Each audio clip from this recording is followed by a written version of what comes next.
Welcome back to Gears of War 4, the game that I was supposed to be the leader of, but no. Here. Well, technically you still are. Well, yeah. But it's been hijacked. but it's been hijacked by that dumb bitch and that asshole deadbeat dad of mine. So what you're saying is that they pulled a Star Wars here. Well, actually, Deji, that's supposed to be the main character. that's actually about on the money, Deji, because Gears of War fans, like I said, treat this as the Force Awakens, and a lot of Gears of War fans love to say that Microsoft is the Disney to Gears of War Star Wars. So there are a lot of parallels you can make, actually. So basically, the case of Halo basically, well. Pedro, what you're saying is they do good work and stuff, except the main line stuff. Yeah, kind of actually. Gears Tactics is fine. Gears Tactics is way better. It's fine. It's not great, but it's fine. But anyway, well, to be fair, Deji, Halo was always a Microsoft IP, so I think. Wait, Pedro. Wasn't it? Pedro. Hey, Pedro, you say fine but not great? That pretty much fits the Well, Disney actually, side movies to a T. I guess, yeah. Let me just double check real quickly, because I'm having second thoughts right now. Well, Anyway, you did told me that I forgot where specifically. Yeah, that's. That Microsoft didn't really have a major Yes. internal owned team. Yeah. So- Yeah. Basically, what happened was Bungie was already making the game, the first Halo, and they pitched it to Microsoft, and Microsoft made a deal with them and even bought the rights to the IP itself. But technically they weren't. But technically the Halo franchise was not created in-house. It was only bought. But like, although it's a lot of people don't realize this because it was like on a very early stage of development. You know, the game didn't remain an independent game for long. You know. So a lot of people don't remember or even are not aware of it. But yeah, I do remember at the very. Yeah, I'm checking right now. The history itself. anyway, JD, your dad's technically not a deadbeat. It's just that you have a strained relationship with. Oh, here we go. I found it. There you go too. According to Wikipedia, the game was initially intended to be released for Windows and Mac, and that's it. Until Microsoft's purchase of Bungie in 2000 led to the game becoming an Xbox launch title and delaying the PC release for 2 years. So there you go. Eventually Bungie... it's interesting because it says here Microsoft's purchase of Bungie. If Microsoft purchased Bungie, how the hell did Bungie separate from them then? Well, I guess the contract expired at some point. Well, But you bought. Contracts don't expire. No, I'm okay. Maybe, this article is probably misphrasing. What probably happened is they made a deal with Bungie. Said, okay, we'll fund the Halo games, but we have to own the IP in return. That's probably what happened. It was also like a deal, like an important, like a milestone, because while not a stranger from that at that point, console shooters were considered more of like just the last wagon of the train. Like they were not considered in high regard. Most shooters like Doom, Wolfenstein, the progenitors were thought that we were functioning good only on PC at their native, platforms, while the other potential console port they got were only subpar at best. Halo was sort of the game changer for that. Pretty much. Even the stuff that was actually developed for consoles, like stuff for the PlayStation, for example, was, not regarded as much because I think that it's said to this day that it's much easier for first-person shooters. It's to important. Aim your aim with a mouse instead of analog stick. The way you check is simple, Dwebs. When you play a game and you're in the title screen, look at the bottom part of the screen and you'll see the copyright information, and it tells you who the copyright of that game belongs to. For example, like the way I was easy. It was like, for example, when I explained. This was like 5 years ago, I think. When I 5 years ago explained to Theo, because he wasn't aware of this, that Sony owns Dark Cloud and Rogue Galaxy and John Dark. I told them, look at the copyright info on the title screens, and you'll see it's copyrighted by Sony Computer Entertainment, meaning they own those IPs. Sometimes there will be a big deal where, okay, we'll fund this game of yours, but we have to own the IP in return. Basically, it's like so that the company can get some kind of, you know, just in case the game bombs, they at least have an IP behind their belt, basically, that they can use. It sucks, but technically. Could be the powers not being. Wow, I love that line. That line by Jay. That line is great to describe this game. It sucks, but technically no. Because technically the game is functional, but we had to start using this this line, Jova. It sucks, but technically no. So we could use that for Last of Us Part 2. There you go, then. See. Honestly, maybe. Now there'll be a future game we can use. I guess the thing with Last of Us 2 is that even though the gameplay was technically sufficient, we still had to deal with it eventually becoming a bore. And honestly, the gameplay of Last of Us doesn't hold up as well as it used to. But No. pretty much already went into detail. It could have done it if they actually did something more to the formula than just add 2 little things to it. But they didn't. Heck, even the original Last of Us didn't have the best gameplay, but that game had a pretty good narrative Honestly, to support on it. that, Jova, I sort of disagree because I actually found it an improvement compared to Naughty Dog's previous works in general, even Jack and Dexter, stuff like that. Honestly, I'm gonna have to disagree. The original Last of Us is, I won't call it archaic, but it is very, very, very basic compared to a lot more tighter. Okay. I think a good way to put it. Let me put it like this, Teo. The crawling from Part 2 should have been in the first game to begin with. The fact that they made that. Okay, I'm talking not without the sequel in mind, Pedro. I'm talking about just the first. I get that. It's just that I still think that some of the things, in hindsight, they probably should have thought. Because it is kind of weird that they would make a more stealth-focused game and not include a crawling mode. But anyway, especially considering how Neil Druckmann is apparently a Metal Gear fan, he should know this. But whatever. It's like Pedro said, Last of Us was more so valued on its story than its game. Let me put it this way. The first game was better than the sum of its parts. That's the best way you can put it. Like in the sense that, technically the gameplay was nothing amazing, but when you play the game and you experience the game on its whole, like with everything combined, like the music, the gameplay, the story, then the graphics, everything managed to convey to an overall really enjoyable experience that felt greater than it actually was, if that makes any sense. Seriously, when people talk about why they love Last of Us, very rarely is the gameplay at the forefront, let alone part of the reason that they love the game. I can even throw another one, Ni no Kuni 1, because Ni no Kuni 1, when you look in hindsight, the gameplay, while good, is not exactly amazing, especially when compared to the sequel. It's mostly the story people talk about as well when they talk about Ni no Kuni 1. So it's one of those things where sometimes you need a sequel to improve upon shit. The problem is that unlike Ni no Kuni 2, Last of Us Part 2 didn't do a huge array of improvements at all. It should have done more, to be honest. It's funny, really, because in both cases, the story is what defines how people received each. You know what's the interesting thing? I actually disagree with that. Okay, let me put it like this. I actually agree with that for Jak and Daxter 2, and say that Jak and Daxter 2 and 3 improved a lot on the gameplay from the first game, but I felt Jak 2's story was inferior because it felt way too try-hard with the edgy shit. Well, I mean, that's the... I agree, but I also think the gameplay was worse compared to the first game, mostly because of 2 things. 1, checkpoint starvation, and 2, upgrade in the way they were handled through the story. Oh, then story now. Alright, let's open this shit. Oh, Jesus Christ. Oh yeah, this is the part we saw at E3 2016.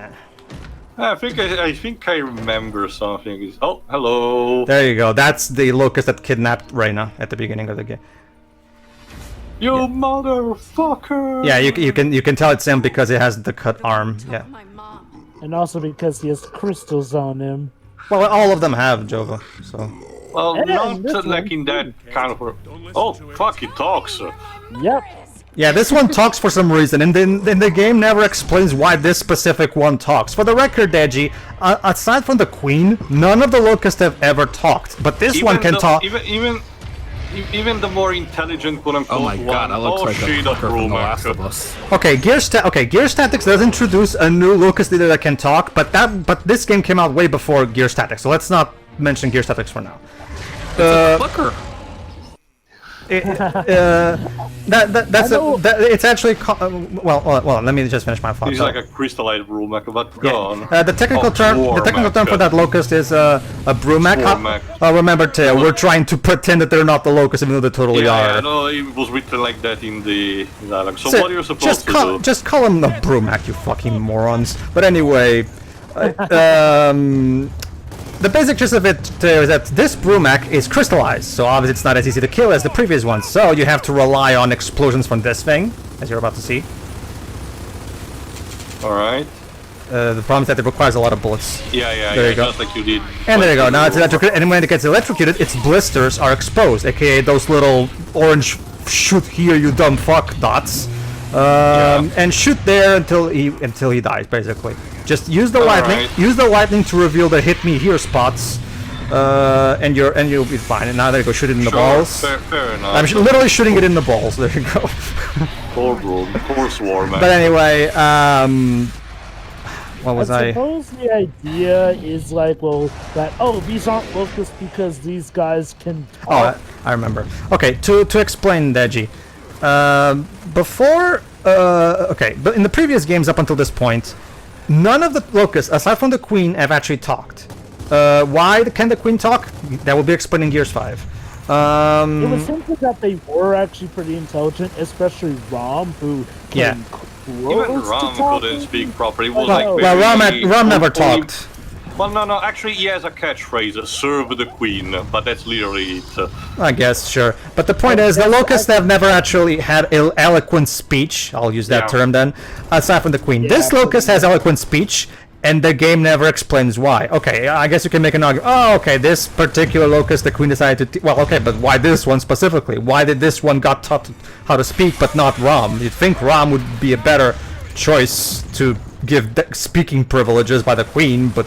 I guess not. Does this guy even get a name? No. Oh, it's just generic commander. I'm guessing maybe... Curious. Let me see if the wiki tells. Maybe the comics, or maybe in the multiplayer you can see his name, but I didn't... I'm actually curious, so I'll just check the wiki. In the story itself, he's never given a name. Okay. Now, here's my problem with this. Okay, so these guys can talk eloquently. So, here's an idea. Why not have all of the species be able to do this to differentiate themselves from the locusts? Like, even if, they aren't locusts, say that they're a different brand of locusts who are more intelligent. Then you could have used that as a way to try and differentiate these guys from the locusts. But no, it's literally just this one guy. It's, again, it's like I said, it's like the developers couldn't come up with an original enemy, and they realized the DBs... here's my idea. Maybe the original plan was just to have DB robots throughout the entire game, but someone realized, these enemies are pretty lame. So, yeah, let's bring back the Locust. Oh, wait, but we can't bring back the Locust because that would negate what was established at the end of Gears 3. Oh, wow. Okay, we'll bring them back, but we'll call them Swarm. That would make that way nobody will notice. Like suspense. But no, I actually found it... Get this, apparently the fact that he can talk is important as a plot point because this is called The Speaker. And he's voiced by Pedro, by the way. Well, I'm guessing that isn't mentioned in the game? No, in the cutscenes themselves, no. I can tell you that. Maybe it's explained in the comics, I don't know.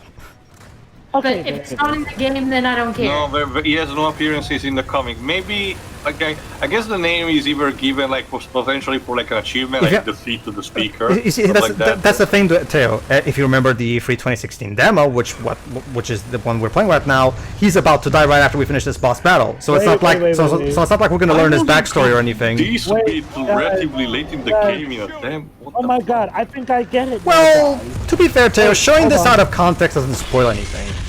Well, I've just figured it out. This is literally a trailer shot.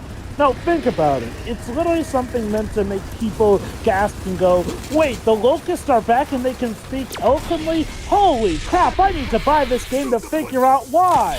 Like, again, the fact that you mentioned that this was the scene shown in the E3 trailer kind of does suggest the idea that the fact that they literally have just this one guy speaking is like, well, it's like he was made for the E3 show-off. Like, that is literally what it feels like. We are in the trailer section. Okay, let me think up of a good example of another game. Okay, Dej. Basically, Dej, for context sake, even though there were some details that you could only get from comics for the original trilogy, you pretty much could still enjoy the story of the original trilogy without those comics. Not so much in the Coalition. It's pretty much to the level of the new Star Wars trilogy, where stuff is explained in external media outside of the movies. Well, Teo just explained that apparently this guy doesn't show up in the comics anyway, so not even that, apparently. Well, that's the thing, though. He still had to go into external media to figure out that this guy is even called the speaker, and that apparently... Well, that begs the question, Jova, where is it stated? Because it's not like the wiki cannot actually pull these out of our asses. We have to find out the source. Maybe he's one of the playable characters in the multiplayer. For Gears 5, for at least this one in Gears 5, so maybe he actually has a name there, right? Okay, maybe he's maybe he's part of the Gears 5 multiplayer. I don't know, because in the I can tell you that in the story, this guy doesn't come back because he's about to die, as as we've seen in the E3 2016. So, but yeah, I would just say this though. The reliance on external media is okay. It is possible. It is possible to pull off successfully, but 99% of the time that it's done horribly. Because, well, call it laziness or not, whatnot, but people should not have to go, oh, let me pause this game or movie and go read this book or find this comic here and there to figure out why this is going on. That's always been... It's also something that the general audience isn't going to care about or even know about. It's something for hardcore fans and you can't really rely on. That's always been my issue with stuff like this, you know, like imagine if you're going into a movie theater, you buy a ticket and the ticket counter guy says, oh, by the way, this movie requires you to have played insert game here to understand the story. Have you played this game? And I'm like, my reaction. I mean, isn't that the wait? Isn't that the whole point of the? That was Star Wars Episode 9 with Fortnite. Yeah. Hold on, cutscene. We can continue this later. All right, now we're about to get Kait's badass moment from E3 2016. Well, that's how he sees them. Jesus. Oh, remember too, one of his eyes is crystallized. So. Well, where are you going? He's trying to get his gun. A weapon. Okay. Oh, here you go. In E3 they censored her curse words, but now we get to hear it uncensored. In your hives. Well then, broadcast this. We're getting my mother back. Then we're burning your goddamn we're this close to the end. Ground. Yes, Kait, you finally got a character moment. How does that even work? At the end of the game. Oh, look at that, Tail! It's the beginning of Act 5, which means we're about to get yet another moment of the running gag. And now we're gonna get yet another Jill running gag. Your favorite, Tail. Oh, it's How did you get out of the tower high we were in? You. It stopped being funny after the train. You can't just cut away like that. So why don't you educate me? Can you actually just shoot the glass part this time? Oh my god, gosh, she finally realized that maybe she was, impulsive. Yeah. And you tell me exactly what's out here. You've seen them, haven't you? Not suspicious at all. Intelligence Summit, Lieutenant. Yeah, that's pretty obvious. What's obvious is that my efforts to keep our society that was united one is funny the only joke. chance we have against whatever's out here. You actually believe the bullshit that comes out of your mouth, don't you? Oh my god, JD's actually taking a stand. You're fucking lieutenant! JD, what's happening? Oh my god, someone actually did it! Oh, Wasn't finally! the people that should have done it though, but you know. Oh shit! What the fuck? There you go. This robot is eternally doomed to be destroyed over and over. He's at gotten least real tired of I this got my, I got my Wait, was that person moment? Trade him or something? Well, let's just say, Deji, you weren't here for the whole game, so you don't understand the context. Also, does that mean we never meet the politician in person in this game? No, only in 5 too. Fantastic. Pretty much. Well, Teo, at the very least, we don't have to put up with her anymore. There's that. I guess. Yeah, that's it. She's pretty much done with us now. Yeah, well, Wow. she'll be back in Gears 5. But anyway, I actually did come up with I'm trying to come up with a good. Well, here, let me put it this way, Teo. Wait, Imagine, Teo, if there was a demo of God of War 4 where they show Kratos in hell. They don't explain why he's there. Both of us know why he's there because we've seen it, but they don't show the context. You're just seeing Kratos beat the crap out of all those beasts. But you don't know why. So technically, you're not being spoiled. So you can show a late game part in a demo as long as you present it without context. You will not spoil anything technically. Okay, it's more so a case where it retroactively does spoil. Hey, these characters, they'll all survive up to this point. Especially if, supposedly the game tries to fake you out by saying that, this certain character... the DB. See, no, that's the thing, Pedro. I actually did ask for a situation like this, I think, at the beginning of the game. Now you're actually getting both the DBs and the Swarm, in this case, fighting each other. Oh, yeah, I forgot about this. Sorry, Teo. Respond to... No, to be fair, I'm actually happy with this. This is actually an outcome that I was actually suspecting was gonna happen. Well, good kudos for small favors, I guess. Yes, Shirai? Just to respond to Jova real quick, I mean, it's okay. Like, even if you don't like, seeing spoilers for everything, that's perfectly fine. You can easily avoid that kind of thing for the most part. But I feel like showing a later scene in any game or movie or whatever in an initial trailer doesn't actually hurt the whole story, because if the whole story is good, that won't matter. Like, can I finish? Sure. If the story relies purely on big plot points, aka shock value, to if you're seeing that for the first time and that's the only part you remember and such, and the rest of the story is garbage, then the story wasn't good to begin with. You shouldn't rely on big plot points to make a whole story good. Well, yeah, of course. I think what Joe was talking about though was that it would be the problem was that so I know that up until this point, so I know at the very least that this character will survive in the story up until this point. I think that was what Jova's argument was, I think. It's not always a bad thing per se, but it does sort of make moments like the whole, is Marcus actually dead thing kind of obvious that he's not. Well, that's what I describe as a very... It's kind of similar... Either the marketing team fucked up or the story was just... Sure. Great. It's kind of similar to that moment in the first 13 where you fight Brynhildr and Vance says he's super cheerful after he just obtained his Eidolon plus the ATB segment and all the bonuses, and then the game pretends that he kills himself and you don't buy it at all. Even though the marketing showed scenes past that with Sat alive. So. Yeah, exactly. Yeah. So. Well, I marketing screwed up. I still stand by my God of War example because never at any point in God of War 4 do they ever try to make you believe that Kratos is gonna die. So technically, it doesn't detract in that specific manner. If he dies, he'll just come back and walk out of Hades. Yeah, to be honest, that hasn't stopped him at all. Sure. Well, my basic point is that they don't try to have some kind of.